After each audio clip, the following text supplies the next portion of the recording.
ஒரு அமைதியான கிராமத்தில் வெற்றிங்கிற ஒரு சின்ன பையன் வாழ்ந்து வந்தான். வீட்டை சுற்றி விவசாயம், மாடு, கண்ணுக்குட்டின்னு ரொம்ப ஹாப்பியாக இருந்தான். அம்மாவுக்கும் கூட அப்பப்போ ஹெல்ப் பண்ணுவானான். அம்மா அப்பாவோட ரொம்ப சந்தோஷமாக வாழ்ந்து வந்தான்.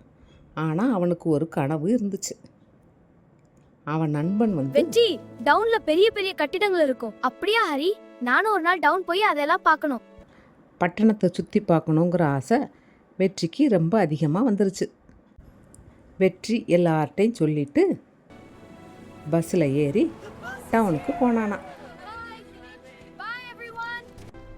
பட்டணத்துக்கு போன வெற்றிக்கு ஒரே பிரமிப்பாக இருந்துச்சு. அங்கே இருந்த பெரிய பெரிய கட்டிடங்கள், வாகனங்கள்லாம் பார்த்து ரொம்ப ஆச்சரியமாக வேடிக்கை பார்த்துக்கிட்டே போனான். இரவு நேரத்தில் எரியிற அந்த லைட்டு வெளிச்சத்தெல்லாம் பார்த்து ரொம்ப சந்தோஷமாக இருந்துச்சு. ரோட்டில் ஹாப்பியாக நடந்து வேடிக்கை பார்த்துக்கிட்டே போனானா. ரோட்டில் போய்கிட்டே இருக்கும்போது வாகனங்கள் அதிகமாக போகிறத பார்த்து ரொம்ப பயந்துட்டான்.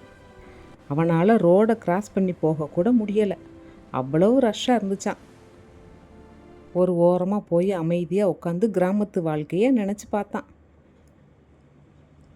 அம்மா அப்பாவோட ஜாலியாக இருந்தது, நண்பர்களோட விளையாடியது, பேசியது அப்படின்னு சொல்லி எல்லா நினைவுகளும் ஓட்டி பார்த்துக்கிட்டே இருந்தான்.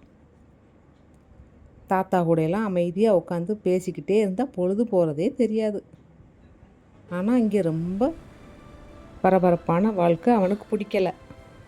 உட்காந்து யோசித்து பார்த்தான்.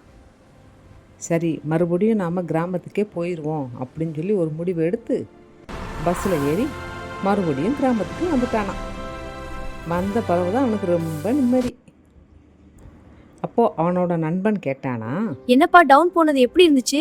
எனக்கு பட்டணத்தை விட நம்ம கிராமம் தான் ரொம்ப பிடிச்சிருக்கு, அதனால தான் திரும்பி வந்துட்டேன்.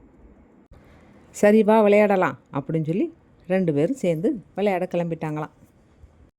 கிராமத்தில் வாழ்ந்த நமக்கெல்லாம் பட்டண வாழ்க்கை பிடிக்காதுப்பா அப்படின்னு சொல்லிக்கிட்டே பட்டணத்தை வாழ்க்கையை யோசித்து பார்த்துக்கிட்டே வந்தானான். மறுபடியும் தன் நண்பர்களோடு விளாண்ட பிறகு தான் அவனுக்கு நிம்மதி பெருமூச்சே வந்துச்சு. இந்த வீடியோ உங்களுக்கு பிடிச்சிருந்துச்சுன்னா லைக் பண்ணுங்கள், சப்ஸ்கிரைப் பண்ணுங்கள். வேறு எந்த மாதிரி கதை வேணும்னு கமெண்ட்டில் சொல்லுங்கள்.